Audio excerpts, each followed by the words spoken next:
تو جوڑ توڑ کے بعد یہ 2 اکثریت کی طرف آگے بڑھا جا سکتا ہے۔ اب اس میں جو فیصلہ ہے اس کی میں آپ کو بنیادی جو وجہ بتا دیتا ہوں کہ کیوں الیکشن کمیشن نے ایسا فیصلہ کیا۔ الیکشن کمیشن جو ہے وہ انتخابات کے بعد جو ہے وہ سیاسی جماعتوں سے ان کی ترجیحی لسٹیں مانگتا ہے۔ قومی اسمبلی کے اندر تقریباً 70 سیٹیں ایسی ہیں جو کہ خواتین اور اقلیتوں کے لیے مخصوص ہیں، اور جو جماعتیں جیتتی ہیں ان کے تناسب سے انہیں وہ سیٹیں ایلوکیٹ کی جاتی ہیں، اور جماعتوں سے ایک ترجیحی پریورٹی لسٹ مانگی جاتی ہے کہ کون کون آپ کی کتنی سیٹیں بنتی ہیں، یا آپ کے کون کون سے لوگ ہیں جن کو آپ یہ سیٹیں دینا چاہتے ہیں۔ تو ایک تو سنی اتحاد کونسل نے یہ الیکشن لڑا ہی نہیں ہے۔ پورے پاکستان میں کسی صوبے سے انہوں نے الیکشن نہیں لڑا، نہ قومی اسمبلی پہ نہ صوبائی اسمبلی پہ۔ حتیٰ کہ سنی اتحاد کونسل کے جو سربراہ ہے صاحبزادہ حامد رضا، انہوں نے بھی اپنی جماعت کے نشان کے اوپر الیکشن نہیں لڑا۔ ان کی جماعت جو ہے وہ الیکشن کمیشن میں رجسٹرڈ ہے اور الیکشن لڑنے کی اہل ہے، ان کے پاس انتخابی نشان بھی ہے، لیکن انہوں نے آزاد حیثیت میں الیکشن لڑا اور وہ جیت گئے۔ تو ان کی جماعت کو اب ان کی جماعت جو ہے وہ شامل ہو گئی، تو ان کی جماعت جو ہے ان کو کوئی سیٹ نہیں ملی۔ اب تحریک انصاف والوں کے پاس چونکہ انتخابی نشان بننا نہیں تھا اور ان کو کسی سیاسی جماعت میں شامل ہو کر یہ نشستیں کلیم کرنا تھی، تو اس کو جو ہے وہ الیکشن کمیشن کے ذرائع کہتے ہیں کہ یہ غلط فیصلہ تھا اور یہ ونڈو شاپنگ کرنے کی کوشش کی گئی ہے۔ یعنی آپ آزاد حیثیت میں جیتے اور پھر جمع ہو کر کسی سیاسی جماعت کا حصہ بن جائے اور مخصوص نشستیں کلیم کر لیں۔ تو ایک تو یہاں پہ ان سے غلطی ہوگی، اور دوسرا ان کو ایک لیٹر لکھا گیا تھا، اس میں بھی انہوں نے جواب دیا تھا کہ انہیں ترجیحی فہرستیں جمع نہیں کرانی، ان کا کوئی بھی پریورٹی لسٹ نہیں ہے کیونکہ انہوں نے الیکشن نہیں لڑا۔ تو اب اس کی بنیاد پر ان کو پھر الیکشن کمیشن جو ہے وہ سیٹیں دینے کا پابند نہیں تھا، اور قانونی طور پر جو فیصلہ ہے یہ بالکل اکارڈنگ ٹو لا ہے۔ اب اس فیصلے کے اوپر تحریک انصاف ظاہر احتجاج کر رہی ہے، اور انہوں نے اب اس احتجاج کو آگے ہائی کورٹ میں بھی کرنا ہے اور سپریم کورٹ میں بھی کرنا ہے، تو یقینی طور پر ان کو ان عدالتوں سے کوئی ریلیف ملنے کا امکان بظاہر تو نظر نہیں آتا، لیکن ہو سکتا ہے عدالتیں اس میں کوئی ان کے لیے کوئی ریلیف کا پہلو نکال دیں۔ تو اب الیکشن کمیشن کے فیصلے کے بعد سنی اتحاد کونسل قومی اسمبلی میں خواتین اور اقلیتوں کی 23 نشستوں سے محروم ہو گئی ہے، جبکہ خواتین کی 20 مخصوص نشستیں بھی انہیں نہیں ملے گی، جن میں پنجاب سے خواتین کی 12، خیبر پختونخوا سے 8 اور اقلیتوں کی 3 مخصوص نشستیں بھی اس سے بھی وہ محروم ہو گئے ہیں۔ پنجاب اسمبلی میں خواتین کی 24 اور اقلیتوں کی 3 نشستیں یہ ان کے ہاتھ سے نکل گئی ہیں۔ خیبر پختونخوا میں ان کو خواتین کی 21 مخصوص نشستیں نہیں مل سکیں گی اور اقلیتوں کی 4 نشستیں بھی نہیں ملیں گی۔ اس کے علاوہ سنی اتحاد کونسل سندھ اسمبلی میں خواتین کی 2 نشستوں سے محروم ہو گئی ہے۔ تو مجموعی طور پر قومی صوبائی اسمبلی کی 77 سیٹیں جو ہیں ان سے الیکشن کمیشن نے سنی اتحاد کونسل کو فارغ کر دیا ہے، یعنی یہ سیٹیں اب ان کے ہاتھ سے نکل گئی ہیں۔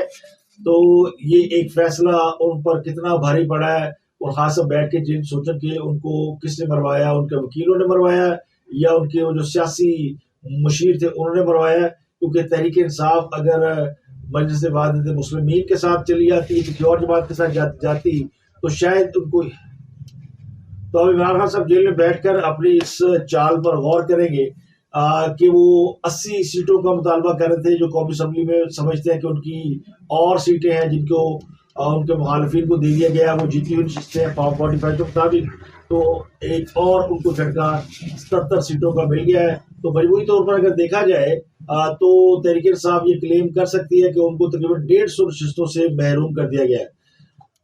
تو خاص اب جو ہے وہ اگلے چند مہینوں میں یا ان کی جماعت کے لوگ ان کے لیے ایک بیانیہ ان کو مل گیا کہ ان کو 150 نشستوں سے محروم کر دیا گیا ہے۔